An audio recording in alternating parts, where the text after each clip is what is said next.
Tenquixtilistli canahuatlahtoli. Pronunciación en náhuatl. Vamos a practicar las siguientes palabras con terminación TL. Mucha atención. Tlacatl, tlacatl.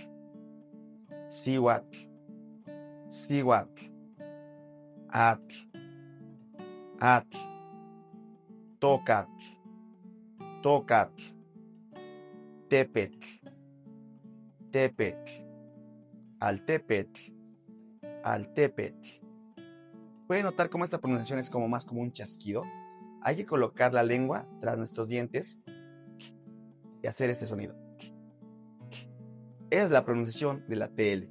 Practíquenla, ya que he escuchado en algunos videos, en las noticias, cuando dicen alguna palabra en náhuatl con esa terminación, algo así como tlacatl, cihuatl, coatl, como que hacen este tl, pero eso es incorrecto. Entonces, practiquen la pronunciación de este video. Recuerden, es más como un chasquido. Bueno, espero les sea de utilidad. Onkati Mamati. Ahí nos vemos.